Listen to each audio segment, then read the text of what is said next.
तो वही एक तो सबसे बड़ी घटना जो है ये इस हफ्ते अपने कुछ 20-22 जवान शहीद हो गए सीआरपीएफ के। और अपने लिए मेन हाँ बात ये है कि हमारे लोग, हमारे भाई बहुत होते हैं मिलिट्री में, पैरा मिलिट्री में। तो मैं ना, एक सवाल मेरे हमेशा रहता था ये कि ये लोग ऐसा करते क्यों है। मतलब हमने सोशल मीडिया पे देखते, अब देखता श्रद्धांजलि देंगे, ठीक है ना, भी हमारे इतने जवान मारे गए, ये है। हाँ लेकिन हाँ।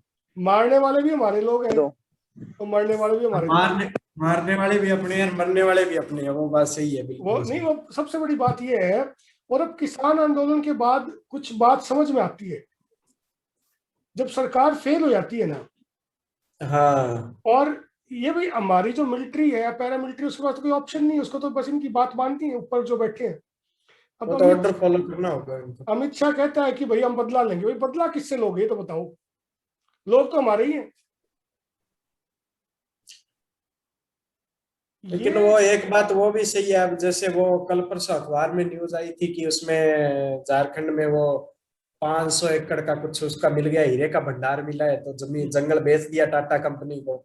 अब वो उस जंगल में जो रह रहे हैं वो विस्थापित होंगे, अब वो मरते भूख मरते और क्या करेंगे, हथियार ही उठाएंगे, फिर नहीं, उनके पास इलाज क्या है। बात ये है, तेरे वाली बात बिल्कुल वही बात है ना, कि कोई ये बताओ मुझे कि भाई जिस, वो आदिवासी लोग हैं, हाँ उनकी जमीन है, उनका जंगल है, और कोई बाहर से कंपनी आके उसको बेच देते हैं।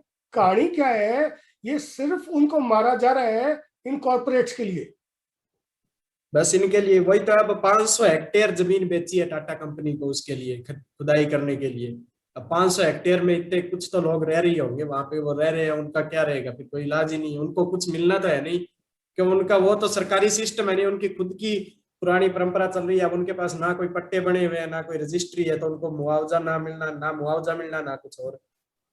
वही तो बात अब है वो ना। बाकी सारे अब वो देशों में भूख सिस्टम मत। क्या है कि हाँ। भाई एटलीस्ट होता क्या है कि जहां भी कोई चीज मिलती है, तेल मिलता है या कोई और, कोई मेटल या कुछ और मिलता है, रॉ मटेरियल हम्म। मिलता है, तो उसकी रॉयल्टी मिलती है लोगों को। हमारे यहाँ क्या है, या तो किसी पॉलिटिकल लीडर के, ज्यादातर होता क्या है, इनकी सेटिंग होती है, उनको मिल जाता है। तो जनता हम्म। करेगी क्या। और जनता को क्या, भाई नक्सलों ने मार दिया, भाई नक्सल बने क्यों, पहले क्वेश्चन तो ये है ना, कि वो लोग ऐसा कर क्यों रहे हैं। और ये तो छत्तीसगढ़ है, छत्तीसगढ़ के तो किसी दूसरे देश का बॉर्डर भी नहीं लगता, बोला भाई दूसरे देश से आ रहा है, ये तो हाँ, देश के बिल्कुल बीच में है। अंदर अंदर से निकल रहे हैं, यही हाँ, अंदर नहीं। से निकल रहे हैं, तो कारण बस क्या है। कोई बात है, भूख मर रहे हैं बेचारे, उनके पास कोई ऑप्शन है नहीं, ऑप्शन ही सरकार नहीं है, कुछ दे नहीं रही। सरकार सरकार कुछ देगी कर नहीं नहीं रही तो है। अब वो। तो मुद्दा ये है कि उन लोगों से बात करने के बजाय बोले उनके और मारेंगे, फिर और ये जवान हाँ मारेंगे। पहले एक बार कांग्रेस की सरकार थी, जब 70 जवान मरे थे एक बार। हाँ। और वो कांग्रेस वाले नेता पे तो उनका गुस्सा ही हाँ, बहुत एक था, बार वो उसकी लाश कांग्रेस के ऊपर। कांग्रेस की सारी पॉलिटिकल पार्टी मार दी थी, ऊपर वाले सारी लाश मार के दी, ऊपर नाचे भी थे, उसकी लाश के ऊपर नाचे थे वो, तो अब नाचे वो। थे वो। हाँ, हाँ, तो अब कोई इतना तकड़ा उसका कोई मन में गुस्सा था तभी वो नाचे थे, नहीं तो ऐसी हरकत कोई थोड़ी करता है आजकल वो थोड़ी आम करता लोग है, ऐसे। सीधी हाँ, बात है। उनके ऊपर गुस्सा ही था कोई ना कोई वो उसका। बिल्कुल बिल्कुल। तो ये बात समझ नहीं आती, और ये ऐसे ही चलता रहता है, ना इसका कोई एंड होता है। ये चलता है, सही है। ये चलता ऐसे ही है। ये खाम खामे, ये बेचारे हमारे ही बच्चे मरते हैं, बट हम्म। इसमें कुछ होता नहीं। बस मरने वाले भी अपने, और वो जो है वो भी बस यही है, अपने किसान आदमी है, वो भी सारे किसान ही आदिवासी जीते हैं वो। नहीं, इसके पता क्या चलता है ना, इससे पता ये चलता है कि सरकार पॉलिटिशियन की नहीं है, सरकार जो हम चुनते हैं वो सरकार नहीं है, सरकार तो कॉर्पोरेट्स की है। कॉर्पोरेट के हाथ में सरकार, तो कॉर्पोरेट के हाथ में है, चाहे वो कांग्रेस की हो चाहे बीजेपी की हो, ये तो पक्का ही है कि चाहे वो कोई सरकार पार्टी से कॉर्पोरेट के हाथ बिलोंग में नहीं है। करती। सरकार कॉर्पोरेट के हाथ में ही रहती है, वो तो पक्का ही है, चाहे बीजेपी की आ जाए चाहे कांग्रेस की आ जाए। अब बिल्कुल तक तो दो आई है, दोनों की दोनों कॉर्पोरेट के हाथ में ही रही है। बिल्कुल। ये जो हो रहा है, ये सारा कॉर्पोरेट के इशारे पे होता है। और इसमें मरने वाला भी आम आदमी है और मारने वाला भी आम आदमी है, दोनों साइड से कोई भी मरता है। ये कल को कुछ नक्सल मारे गए, तो वो बेचारे गरीब आदिवासी आदमी हैं। और ये अब उन हमारे भाई आदिवासियों बेटे। को, अब कुछ आदिवासियों को मार देंगे, वही बात है। बिल्कुल। वो कुछ आदिवासियों को मारते हैं वहां पे ड्रामा दिखाने के लिए, भाई हाँ, भाई ये बदला हो गया। ये क्या बदला हो गया ये। और आदिवासियों पे भी तो रोज अखबार में आती है, बहुत अत्याचार हो रहे हैं उनपे। बिल्कुल। उनको कौन सा कम अत्याचार है, वो वहां पे अपना मतलब उनको जगह दे रखी है कि आप इतने एरिया में रहो, वहां से उनका जो मर्जी उनको कर दिया, उनको उठा लाते हैं, उनको पीटते हैं, उनसे जो चीजें छीन के ले आते हैं, वो भी चलता ही है। बिल्कुल बिल्कुल। उनका भी वही हाल है, उनका कोई हाल थोड़ी है जो रह रहे हैं। ये भाई यहाँ तो भूख मरता बंदा फिर हथियार ही उठाएगा, लास्ट में इलाज नहीं रहेगा नहीं, तो अब उसके ये पास अभी इलाज ही किसान आंदोलन में देख लो, इतने दिन हो गए सरकार ना बातचीत करती है और आगे ये उकसाती है किसानों को ताकि ये थोड़ी बहुत यहाँ पे कुछ करें ऐसा कि ये यहाँ पे इनके ऊपर फोर्स यूज करें। सारी बदमाशी ये है इनकी। नहीं। हाँ बस क्या वही है। करोगे भाई, ये तो इसीलिए जो समाज है उसमें सबसे बड़ी समस्या ये है कि समाज के लोगों को समझ नहीं आता है, वहां इतनी और समझ नहीं इसमें है। एक रीजन ये भी हो सकता है कि जो मारने वाले जैसे ये हमला करवा रहे हैं, इसमें सरकार का भी हाथ होना हो सकता है। क्योंकि इलेक्शन टाइम देखो, में। तो छत्तीसगढ़ जो है बिल्कुल बीचों बीच है, वहां पे हथियार सप्लाई का कोई गुंजाइश नहीं है, लेकिन फिर भी उन लोगों के पास हथियार है। तो वो हथियार आ रहे हैं, ये तो है नहीं कि बॉर्डर से सीधे उसने छुप के कर दिए, इतनी दूर बॉर्डर रह गई। अगर समुद्र से लेके आएंगे तो भी बीच में अपने कितने सारी जगह टोल उनको क्रॉस करना पड़ेगा, कितने स्टेट क्रॉस करने पड़ेंगे, तो हथियार पहुंचाने में किसी ना किसी का तो उसमें है ही योगदान। तो बिल्कुल। उनको हथियार ऐसे ही तो मिल नहीं रहे हैं, अच्छे अच्छे हथियार है उनके पास, तो वो भी मिल रहे हैं, तो वो सरकार की किसी ना किसी मिली भगत के कारण ही उनको मिल रहे हैं ना, कोई प्रोवाइड करवा ही रहा है उनको वहां पे। ये कुछ बहुत ये इलेक्शन के टाइम पे हो सकता है कि इलेक्शन वाली बदमाशी हो और कुछ नहीं है। बस बस वही है कि उन्होंने अपने फायदे के लिए कि ठीक है, सरकार को जिस चीज में फायदा होता है प्रोवाइड करवाने का सीधा सीधी सी बात है कि कोई ना कोई तो प्रोवाइड करवा रहा है, अपने आप नहीं जा रहा है यहाँ पे हथियार, इतनी दूर जा नहीं सकता, बिल्कुल सेंटर में है वो तो। भाई इससे एक बात सीधी ये पता लगती है कि लोकतंत्र नहीं है देश में। सरकार कोई और ही कुछ और ही चला रहा है, कौन चला रहा है वो पता नहीं है, कौन चला रहा है, लेकिन ये सिस्टम बस जो है वो हमारे लिए काम नहीं करता है। बिल्कुल भी नहीं, सिस्टम कोई काम नहीं कर रहा, आम आदमी के लिए तो है ही नहीं, ये तो सीधा बिल्कुल। पता ही है अपने को। ये आम भाई ये आदमी तो के लिए पूरे कुछ नहीं है। सिस्टम की और रोलिंग करने की जरूरत है यहाँ पे। लोगों को जागरूक करने की जरूरत है, लेकिन लोगों को समझ नहीं आती है, पता नहीं क्या दिक्कत है। लोगों को समझाना बड़ा समझ, मुश्किल है। बस बात ये है कि लोगों का बस वो दिमाग के अंदर एक बैठ गई है, सबसे पहले तो इनको धर्म के नाम पे, जात के नाम पे बांट देते हैं, आते हैं तो, और फिर उनको कोई ना कोई उनके कर ही देते हैं पंगा, कोई ना कोई रखते ही है उनके। बिल्कुल बिल्कुल। कुछ ना कुछ वो चलता ही जो भी रहता है। हाँ। है। अब जैसे अपने केरल साइड में जाते, केरल साइड में देखिए 98% है, 99%। तो वहां पे हर साल जो गवर्नमेंट बनती है, मतलब सबसे ज्यादा डेवलपमेंट केरल में ही दिखाई देता है अपने को। तो वो लोग थोड़ा सोच समझ के वोट देते हैं, उनका वो नहीं है कि अपने को इस धर्म से देना है, इस धर्म से देना है, या फिर कोई और चीज है, वो सोच समझ के देते हैं। सबसे बड़ा मेन मुद्दा है एजुकेशन का, वो भी बहुत मेन है। भाई हमारे यहाँ लेकिन बात तो ये भी है सचिन भाई कि पढ़े लिखे अनपढ़ भी तो बहुत है। पढ़े लिखे भाई साहब अपने आप ही होने हैं। देखो अपने ज्यादातर क्या लोग हैं कि ज्यादा से ज्यादा जो पढ़े हैं वो यह है, तो ये है कि 10वीं 12वीं कर लिया, 10वीं 12वीं तक उन्होंने वो ठीक है सीख लिया, बाकी उनको व्यवहारिक ज्ञान वही मिलता है जो अपने आसपास के परिवेश से, जो एनवायरमेंट से मिल रहा है वही मिल रहा है। तो एनवायरमेंट में वही है पुराना कि ठीक है इस हिसाब से चलना है। और अब ज्यादातर आज के टाइम में इन्होंने राष्ट्रवाद चला रखा है, भाजपा वालों ने फर्जी राष्ट्रवाद इनका चल ही रहा है, तो वो चला रखा है। तो एनवायरमेंट से ही ले रहे हैं उनका पढ़ने का, फिर वो सीधा साक्षर होने का वो भी तो कोई मतलब नहीं है ना। जैसे भगत सिंह था, तो भगत सिंह ने जैसे एक बात कही थी कि किताबें पढ़ने के लिए, और उसने वो सारे दिन पढ़ता रहता, तो जो अपने एक्स्ट्रा नॉलेज की किताबें नहीं पढ़ते, अगर पढ़ा लिखा भी है वो सीधा स्कूल में पढ़ा दिया, कॉलेज में पढ़ा दिया, वो है एक्स्ट्रा नॉलेज, अपने वाला को नहीं मिलता। उसका भी किताबें तो तो एक, पढ़ते ही नहीं है। बस वही तो, उसका भी तो एक नुकसान है ना। पढ़ते हैं, नाम लिखना आ गया, पढ़ना आ गया, उससे कोई पढ़ना थोड़ी है, कुछ एक्स्ट्रा नॉलेज भी अपने को लेना चाहिए, वो भी तो जरूरी है। जब तक हाँ, हम आसपास की चीजों के बारे में जानेंगे नहीं, किसी अच्छे बंदे के बारे में, कोई पुराना बंदा उसके बारे में नहीं पढ़ेंगे ढंग से, तो उसके बारे में पता नहीं चलेगा ना। लिटरेट है लेकिन एजुकेटेड नहीं है, सिर्फ बस वही लिटरेसी है। बात है। सिर्फ बस लिटरेसी सिर्फ है। लिटरेट, हाँ, सिर्फ हाँ। ये कह सकते हैं कि लिटरेट है हमारे लोग, वो हाँ, एजुकेटेड एजुकेशन नहीं है। नहीं है। एजुकेशन के एजुकेशन नहीं नाम है। पे सिर्फ ये है कि ये नहीं पता, जो किताब में पढ़ा दिया वही उनके लिए हिस्ट्री, या फिर जो फर्जी न्यूज बस चैनल पे सुन लिया वही बस वो इंफॉर्मेशन उनके लिए। वही इनका है, वो खुद के बेस पे कोई भी नॉलेज लेने की कोशिश नहीं करता, वो सबसे मेन बात है। बिल्कुल बिल्कुल। अब आज के टाइम में मान लो अगर कोई महात्मा गांधी का विरोधी है, तो उसने अगर चार बातें सुन ली तो वो महात्मा गांधी का विरोधी हो गया, लेकिन उसने महात्मा गांधी को पढ़ा नहीं। अगर आज कोई दूसरे का विरोधी है, मान लो सुभाष चंद्र बोस का विरोधी है, तो उसने चार बातें सुन ली, उसका विरोध करने लग गया, लेकिन उसके बारे में ढंग से पढ़ा नहीं। वो मैं भी ये तो कह रहा जरूरी है ना। हूँ, अगर किसी चीज, मैं ये मानता हूँ कि अगर किसी चीज का अपने को विरोध भी करना है तो पहले उसके बारे में सबसे मेन सारी चीजें जाने, उसके बाद में विरोध करें ना, तो मजा आता है उसमें। कि अगर कल को कोई बंदा अपने को फंसा रहा हो तो उसके साथ डिबेट तो कर सके ना उस मुद्दे पे। सबसे बड़ी विडंबना तो एक ये है ना कि बचपन से एक ये सिखाया गया भी गांधी बहुत गलत आदमी था। जो एक नॉर्मल हाँ गांव में तो सुनेगा, एक ये रहता है कि गांधी हाँ ने जो किया, मैं आधी दुनिया घूम लिया, हर जगह गांधी को अच्छा आदमी कहते हैं भी गांधी ने बहुत बढ़िया काम किया, लेकिन एक एक एजेंडा क्या फैलाया गया शुरू से कि भाई गांधी ने जो किया, तो वो वाली बात है हाँ। कि गांधी के बारे में कोई पढ़ा नहीं, गांधी ने क्या पढ़ते किया भाई। पढ़ते नहीं है। आज आज कंपेयर करो गांधी को मोदी से, है हाँ। ना भाई। लंगोटी बांधता था वो, जो वो कहता था वो करता था। और एक ये हम्म। आदमी है जो कहता है उसका उल्टा करता है।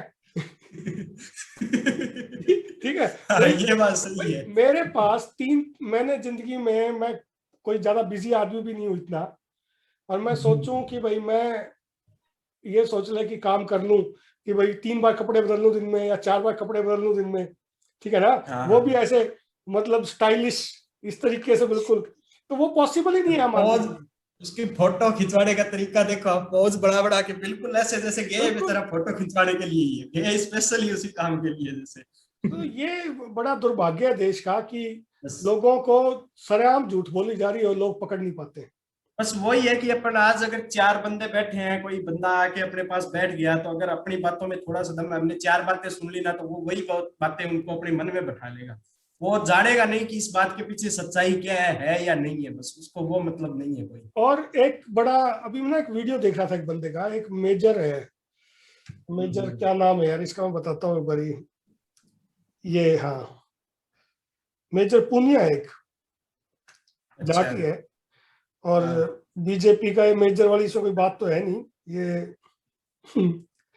इसको मैं सुन रहा था अभी, ये बोल रहा था कुछ, इसका वीडियो है हाँ, हम्म। इसने इसी के ऊपर वीडियो दिया एक, ये कौन इनको फंड कर रहा है, ये है। कौन इनको प्रोटेक्ट कर रहा है, जब तक आप इनका मुंह देख रहे हैं। किस चीज के बारे में है इसका? ये इसी चीज के बारे में बोल रहे हैं कि अच्छा। भाई ये कैसे भी तुम्हारी सरकार है, हम्म। बीच में बिल्कुल स्टेट है, हथियार हम्म। कहाँ से आए, तुम्हारे पास इंटेलिजेंस नहीं थी, इंटेलिजेंस बिल्कुल। फेल्योर, और सारे वो के वही तो बावजूद बात है, अभी उनके पास चलो आजादी के टाइम के मान लेते हैं, अभी उस टाइम के हथियार थे, तो आज 70 साल हो गए, 70 साल पुराने हथियारों से तो वो लड़ नहीं रहे। सही बात है। 70 सालों से उनको लगातार हथियार सप्लाई हो रहे हैं, तो वो कहीं ना कहीं से तो आ ही रहे हैं, किसी रास्ते से तो आ रहे हैं। भाई उनको क्यों हक छीन रहे हो उनका, हमारे हाँ बच्चों को यहाँ मरवा रहे हो।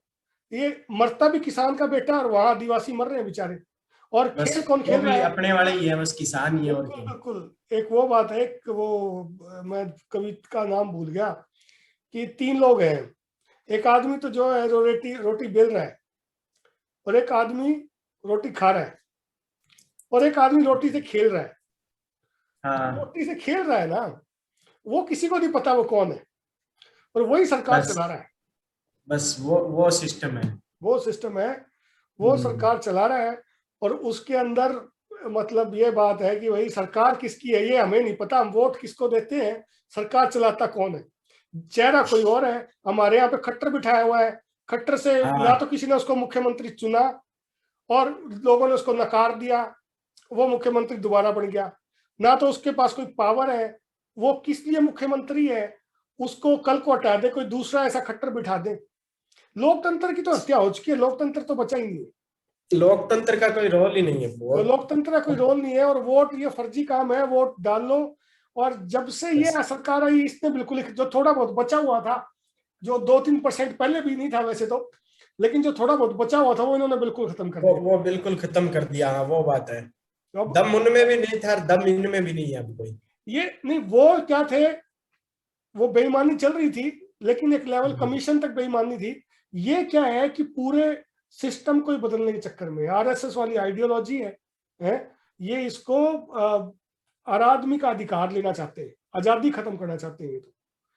ये तो यहाँ पे वही बात है कि उसमें एक एक बंदे ने एक बार डाला हुआ था, मेरे वो पोस्ट ढंग से याद नहीं, कि गोवलकर जो था ना, हम्म, उसने अपनी किताब में शायद लिखा हुआ था राज के बारे में कि राज कैसे, तो उसमें लिखा हुआ था कि जनता को उसके राज करने के नियम है कि एक तो जनता को कम से कम शिक्षा दी जाए जिससे वो सवाल उठाने के काबिल ना रहे। दूसरा था कि जो पैसा है, पूरे देश का पैसा है, वो एक या दो भरोसेमंद सरकार के लोगों के हाथ में दे दिया जाए ताकि हर कोई अपने पैसे के बल पे सरकार को कोई चीज में मतलब दबा ना सके। तो वो बात है, वही आइडियोलॉजी है इनकी। लेकिन एक और दूसरी दिक्कत मैंने जो देखी है, वही मैं कई सारे ऐसे ग्रुप में हूँ जहाँ पे बहुत पढ़े लिखे लोग हैं, जो जिनको हम एजुकेटेड कह सकते हैं, हाँ, और वो इतने हिपोक्राइट हैं, वो इतने मतलब हर चीज से वो बोलते हैं ना कि उनमें सोचने समझने की शक्ति नहीं है। ये किसान आंदोलन इतने दिन से चल रहा है, जितने भी पढ़े लिखे लोग हैं ज्यादा, वो इसको समझ नहीं पा रहे हैं कि किसान आंदोलन कर क्यों रहा है, कारण क्या है। नहीं भाई साहब, एक बात है, चेंज बहुत आ रहा है इससे। ये मेरा तो चेंज जैसे, है ही। हाँ चेंज बहुत आ रहा है। मेरी फैमिली में जैसे सारे बीजेपी के हैं। मेरे जो पिताजी हैं वो जैसे बीजेपी के पहले कांग्रेस में थे, वो पहले एक बार इलेक्शन वगैरह हार गए थे सरपंची का। तो उसके बाद में वो जो कांग्रेस का हमारे एमएलए था बेनीवाल, उसने एंटी पार्टी को सपोर्ट कर दिया तो उन्होंने छोड़ दी थी। तो उसके बाद में बीजेपी ज्वाइन करके वो जिला परिषद का इलेक्शन लड़े थे, अपने बहन को लड़ाया था बड़ी को, वो हार गए थे। उसके बाद में अभी भी बीजेपी में ही है जैसे। तो मेरी पूरी फैमिली कट्टर बीजेपी में है। जैसे मेरे को एक को छोड़ के बाकी सारे कट्टर बीजेपी है। हर कोई बीजेपी पे ये है। मैं जब वो बैठा होता हूँ तो पापा और सारे होते हैं, वो बोलते रहते हैं ये करेगा, ये करेगा। मैं उनसे राय मेरी मिलती नहीं है तो वो मेरे को दबाने के लिए भी बोलते रहते हैं कई बार। लेकिन इस बार मैं घर पे गया था ना, जैसे होली पे हम बैठे थे, हमारी फैमिली काफी बड़ी है। मेरे पापा और 5 भाई है। मेरे पापा सबसे छोटे हैं और बाकी बहुत बड़े हैं। उनके पोते भी मेरे से बड़े बड़े हैं, जो मेरे बड़े ताऊ जी और हैं। तो उनके पोते और वो बैठे थे। तो मतलब हम 5-10 जने बैठे थे, जिनमें से 3-4 जने जो बिल्कुल कट्टर बीजेपी के गाने गाते थे कि बीजेपी ये, मोदी ये करेगा, मोदी ये करेगा।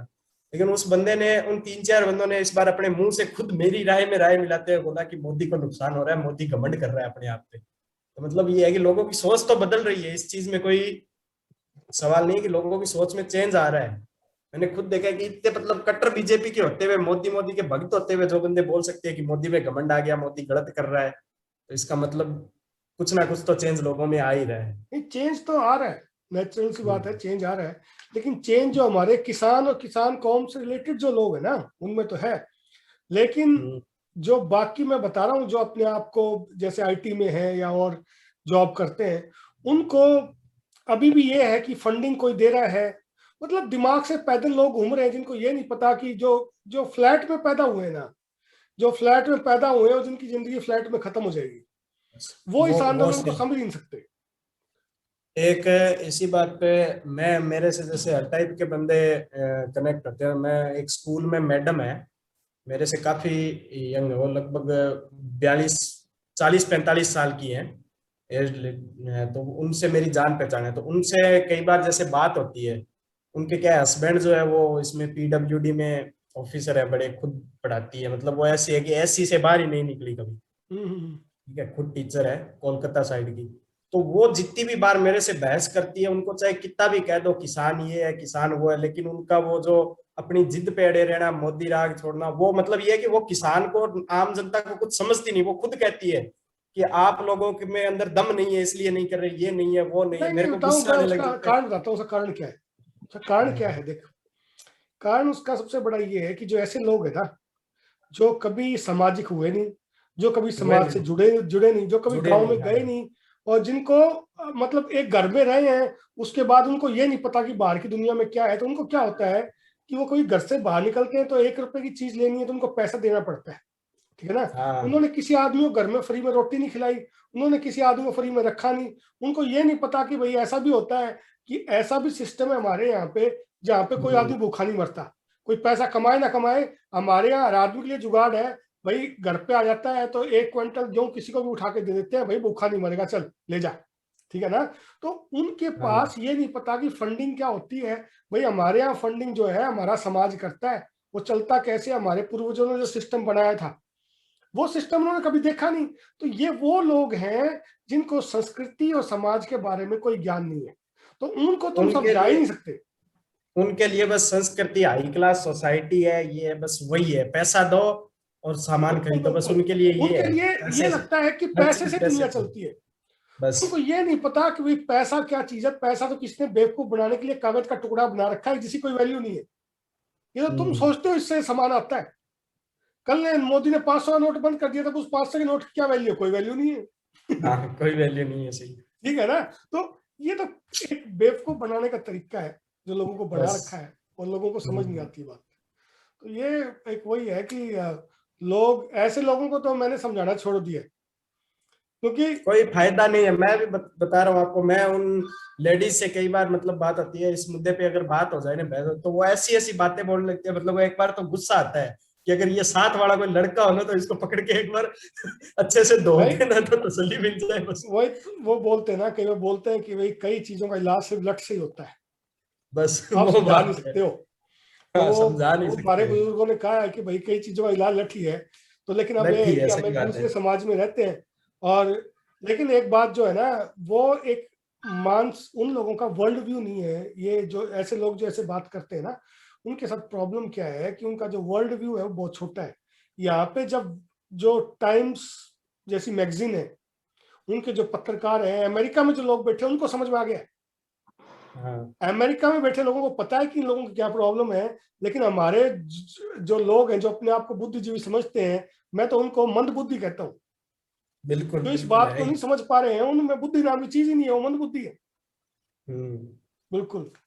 ये है इनका तो, ये सिस्टम ही प्रॉब्लम है। ये सिस्टम ही ऐसा बना रखा है जो आम आदमी के लिए काम करता ही नहीं है। ये किसी और के लिए काम करता है, ये नहीं पता किसके लिए काम करता है। ये कौन सरकार चलाता है, कौन किसकी सरकार है। इनको ये जो मनी माइंडेड बंदा है उसको कोई मतलब नहीं है, बस सीधी सी बात है। वो मनी माइंडेड मतलब उनका वो है बिल्कुल कि बस पैसे से मतलब है उनको, बाकी किसी चीज से कोई मतलब नहीं। ना तो उनको सोसाइटी से कोई मतलब है, ना आम आदमी से कोई मतलब है। बिल्कुल, उनको सिर्फ पैसा चाहिए। पैसा चाहिए बस। पैसा पैसा। है उनके पास, वो सोचते हैं पैसे से हम कुछ भी कर सकते हैं, कुछ भी खरीद सकते हैं, बस अपना चल रहा है, दूसरा कोई कुछ करे अपने को कोई मतलब नहीं ये है। जैसे आज हमारे, वही कह रहा था, जो आज हमारे भाई है, हमारे सैनिक जो शहीद हुए, वो सिर्फ हम्म। नंबर है एक। बस। भाई 22 नंबर है, 22 लोग शहीद हो गए, आज एक अखबार की हेडिंग बन गई। अब उसके लिए कोई ये नहीं सोचेगा भाई वो क्यों मारे गए, आगे से ऐसा ना हो। और फिर अगर हम्म। हमारे और लोग मारे जाएंगे, हमारे देश के नागरिक, तो भाई अपने देश में हमने मिलिट्री यूज करनी शुरू कर दी, वहीं पे बम गिराने शुरू कर दिए। तो फिर क्या है भाई, ये किस तरीके का लोकतंत्र है ये? हम्म। हम्म? वही तो बात है लोकतंत्र कि की हम अपने परिभाषा क्या देश है? के यही खत्म हो गई। अंदर बीचों बीच हम अपने देश के अंदर ढंग से रख मतलब ध्यान नहीं रख पा रहे हैं, उसको हम कंट्रोल नहीं कर पा रहे हैं। इसका मतलब रहा क्या है फिर? कश्मीर की खबरें आनी बंद हो गई हैं। हाँ, हमारे सैनिकों की लाशें जरूर आती हैं, भाई मरे हुए आते हैं भाई, हाँ, लेकिन ये खबर नहीं आती हो क्या रहा है। सिस्टम क्या है बस कि खबर आनी बंद कर दे, इससे मतलब ये थोड़ी कि वहां पे हालात सुधर गए। बस सिस्टम को वो दिखाना है, जरूरी है। बिल्कुल बिल्कुल। नीरज भाई साहब, हाँ भाई। अब मेरा यार दोस्त है सियागी है, सापुरिया से, वो लगा हुआ है आर्मी में, उसकी ड्यूटी है श्रीनगर से आगे है। अच्छा अच्छा। तो वो कभी कभी यही बात होती है व्हाट्सएप पे, तो वो बताता है, बोला भैया उस टाइम जब वो 370 थी ना, उससे बुरी हालत है अभी, जबकि गवर्नमेंट अभी कुछ नहीं दिखा रही। गवर्नमेंट तो कहीं कुछ नहीं दिखा रही। भाई गवर्नमेंट, मैं ये कहता हूँ कि मुझे प्लाट खरीदना है कश्मीर में। मौसम बढ़िया रहता है, हरियाणा में गर्मी रहती है, भाई कश्मीर में प्लाट लेके कश्मीर में मकान बनाएंगे। लेकिन अब कोई खरीद लो मकान जाके कश्मीर में, खरीद लो प्लाट, 370 हटा दी। तो कोई कोई नहीं खरीद रहा। इस ये बात पे नहीं कल नहीं परसों भाई, ये सारे ढकोसले हैं, ये सारे बेवकूफ बनाया जा रहा है। मैं वही कह रहा हूँ कि मुझे प्लाट खरीदना है कश्मीर में, मुझे मकान बनाना है, मुझे गर्मी लगती है। मेरे शरीर को प्रॉब्लम है कि जैसे ही 30 डिग्री से ऊपर टेम्परेचर होता है तो मुझे सहन नहीं होता। ठीक है ना? तो मुझे कश्मीर वाला मौसम चाहिए। लेकिन अब क्या है कि ये वहां पे बात की तो वहां प्लॉट नहीं ले सकते, बड़ी समस्या है ये। और इस बात उनको पे हुई थी बहस। मैं जब गया हुआ था अपने वहां पे, मैं सूरतगढ़ गया हुआ था, तो वहां पे एक बढ़िया ही है, वो दुकान चलाता है अपनी, मोबाइल वगैरह की दुकान है उसकी। दुकान पे एक वो जाट है, वो काम करता है। तो हम बैठे थे ऐसे ही उसके साथ लगे हुए थे, बातें मजाक मजाक में। तो वो बोला कि मोदी ने ये कर दिया, मोदी ने। हमने कहा चल तू ये बता भी आम जनता के फायदे में कौन सा काम है? तो बोले सबसे पहले बोला 370 हटा दी। मैंने कहा तूने कितने प्लाट खरीद लिए पहले ये बता, कश्मीर में अब तक कितने प्लाट खरीदे, कितनी जमीन की बात चल रही है? और अगर नहीं खरीद पाया तो पैसे मैं दे देता हूँ तेरे को, तू एक प्लाट मेरे को दिलवा दे वहां पे। सही बात है। अगर कश्मीर में चल रहा है सही सब, तो मेरे को एक प्लाट दिलवा दे, पैसे मैं दे देता हूँ तेरे को। भाई बात ये है, मोदी ने नोटबंदी करके तो जो गरीब औरतें थी बेचारी, जिन्होंने कुछ पैसे बचा के घर में रखे हुए थे, वो इन्होंने हाँ अंबानी को दिला दिए। ठीक है ना, कि बैंकों में जमा हो गए, एक बार बैंक में पैसा जमा हो जाता है तो उसके बाद एक लोन ले लेते हैं बड़े बड़े जो उद्योगपति हैं, तो उनका कर्ज माफ करने के लिए जो गरीब से गरीब आदमी था, जिसने कभी अपने दारू वो बोलते शराब पीने वाले पति से बचा के कुछ पैसे बचा के रखे हुए थे, वो आदमी के पैसे निकलवा दिए इन्होंने, और जिसके बेचारे को नहीं पता था, जो बिल्कुल ही वो था अनपढ़, उसके रह गए वैसे के वैसे। तो ये तो कह रहा हूं कि ऐसी चीज तो ना देखी और ना आगे, ये हमारे देश की सबसे बड़ा दुर्भाग्य है। मुझे नहीं लगता कि इस चीज से हम उबर भी पाएंगे। ये तो ऐसा सिस्टम कर जाएंगे, ऐसा सिस्टम बदल जाएंगे। लोग क्या सोच रहे हैं कि तुम्हें चपरासी, लोग चपरासी लग के खुश है, उनको ये नहीं पता कि तुम्हारे यहाँ पे सरकार चेंज ही नहीं होगी कभी, हमेशा एक ही सरकार रहेगी। सबसे बड़ा इसका आर्थिक के रूप, आर्थिक अगर अपने डिपार्टमेंट में देखें तो सबसे बड़ी नाकामी इसकी यही दिख रही है कि रघुराम राजन है जो ऑक्सफोर्ड में पढ़ाता है, वो बंदा नोटबंदी होने से पहले यहाँ से निकल गया। जब उसको खबर मिली कि ये कर रहा है तो उसने रिजाइन कर दिया था। उसको लंदन यूएसए के लोग तो उसको उससे पढ़ने आते हैं, और अपने वाले ने उसको भगा दिया उसकी ना सुन के कि नहीं तू जा। मतलब हमारे वाले इतने डेवलप हो गए कि उनको नीचे समझ रहे हैं, जिससे लंदन के बच्चे पढ़ने आते हैं, ऑक्सफोर्ड यूनिवर्सिटी में पढ़ा रहा है वो बंदा। भाई सबसे और बड़ी अभी बात जो है, रघुराम राजन को अभी छोड़ो, वो जो दास है, शशिकांत दास है, वो क्या है, बस एक आईएएस ऑफिसर है, उसने एमए की हुई है हिस्ट्री से। बिल्कुल उसको बिल्कुल। इकोनॉमिक्स का, वो मेरी तरह है। अब मैं साइंस का स्टूडेंट हूँ, मेरे को अगर कॉमर्स वाले में भेज दे बोले ये करना है, मैं क्या कर लूंगा वहां पे? मेरे को समझ ही नहीं आएगा मैं कर क्या लूंगा वहां पे। मैं और वही आज वो बता रहा बंदा, हूँ कि शर्म की बात तो ये है कि जब रघुराम राजन के बाद जो रिलायंस वाला बंदा था, वो भी इतना उसको शर्म आई कि भाई जो देश के साथ हो रहा है वो भी छोड़ के भाग गया। वो भी उसके चला बाद गया। एक इसको बिठा दिया आईएएस को, जो इनको इन्होंने सारी उम्र बेईमानी की होती है, इनको कुछ करते रहो, इनको कोई फर्क नहीं पड़ता, कि इनका तो सिस्टम ये है। देश इसको में पता ही नहीं है। सबसे बड़ी बीमारी जो है आईएएस और आईपीएस अफसर है। आधी बीमारी ये है, भाई नेता करना भी चाहे कुछ अच्छा तो ये नेता को करने नहीं देते। और सबसे बड़ा क्या है कि हमारे समाज वाले बड़े खुश होते हैं कई बार भी लड़का आईएएस लग गया, आईपीएस लग गया। मैं ये कहता हूँ कोई गिनती करके बता दो कि कोई आईएएस आईपीएस लगा वो अपने गांव में कभी उसने बात भी की हो लोगों से जाके।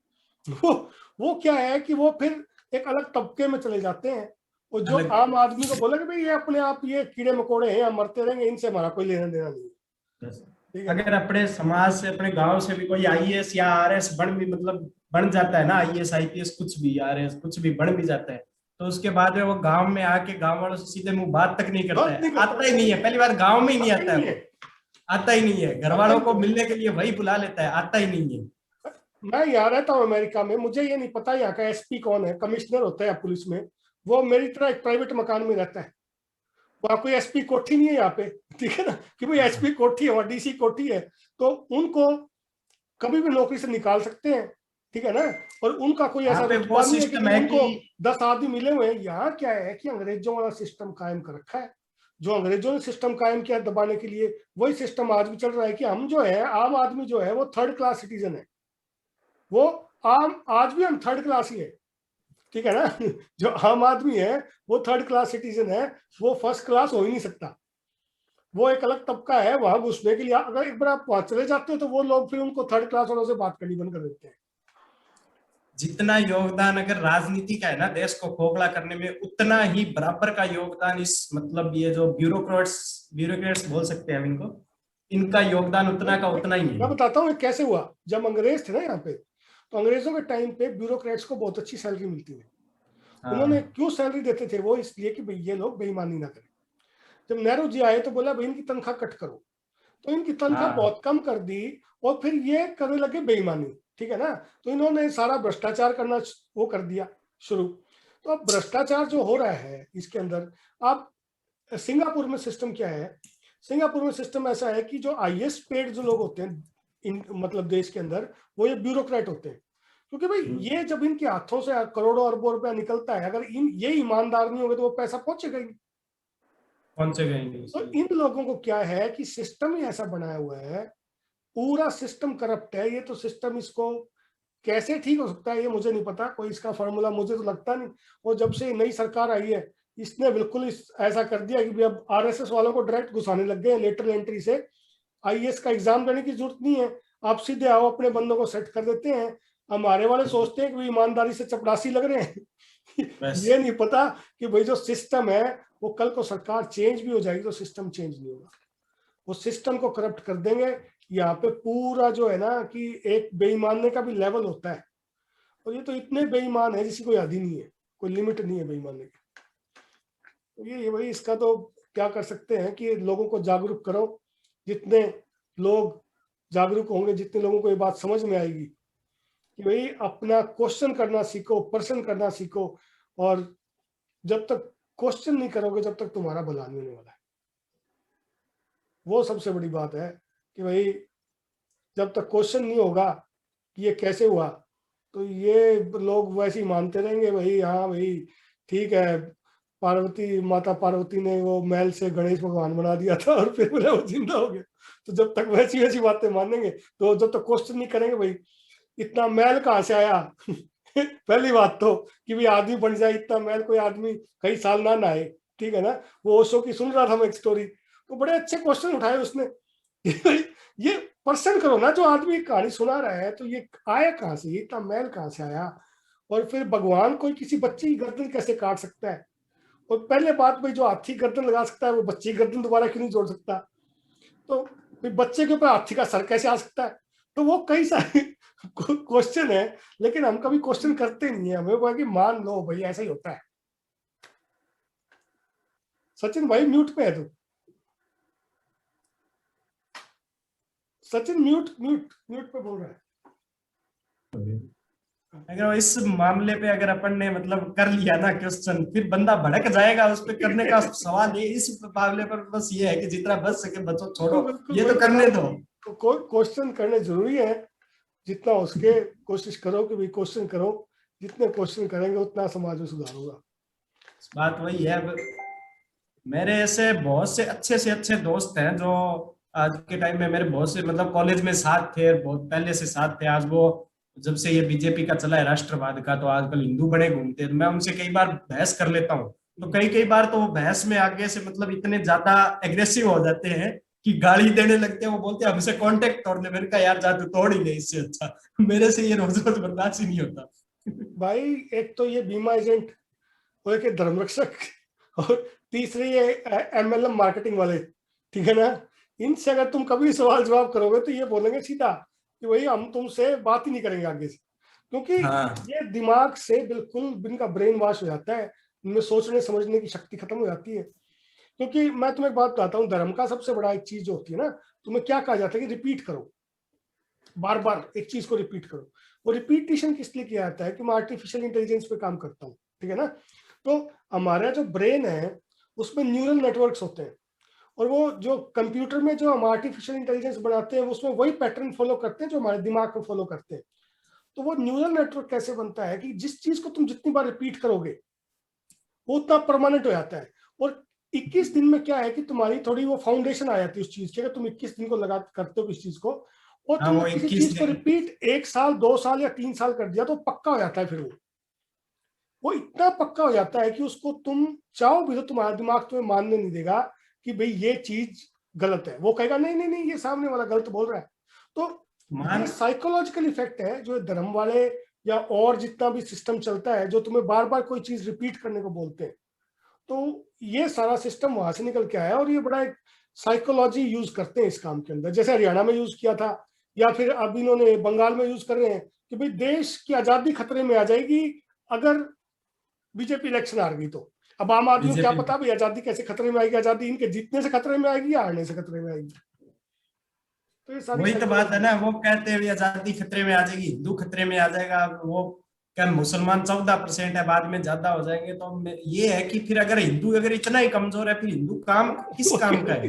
वो अपने 80% लोग अगर 14% बंदों से अपनी रक्षा नहीं कर सकते, फिर उनपे लानत है, उनपे। वो कोई धर्म ही नहीं है, धिक्कार है उनके होने पे, धिक्कार है होने पे धिक्कार है। सही थू है उनपे, उनका काम क्या है। बिल्कुल, अगर वो 14% लोगों से 80% लोग डर रहे हैं, फिर इसका मतलब उनका कोई रोल नहीं है, उनको जीना ही नहीं चाहिए। मैं तो कहता हूँ पहले ही मर जाना चाहिए उनको। बिल्कुल भाई बिल्कुल सीधी सी बात है। इसमें बिल्कुल कोई शक वाली बात नहीं है। तो बड़ा बढ़िया डिस्कशन रहा आज का, ठीक है, कई मुद्दों पे हमने बात की। अगले हफ्ते भाई फिर मिलते हैं। आज का डिस्कशन आज एंड करते हैं, ठीक है ईश्वर भाई? ठीक है, ओके भाई साहब, सचिन भाई चलो, ठीक राम है राम। भाई साहब। ओके, ठीक है सचिन भाई साहब। चलो भाई। ठीक है भाई साहब, ठीक ठीक।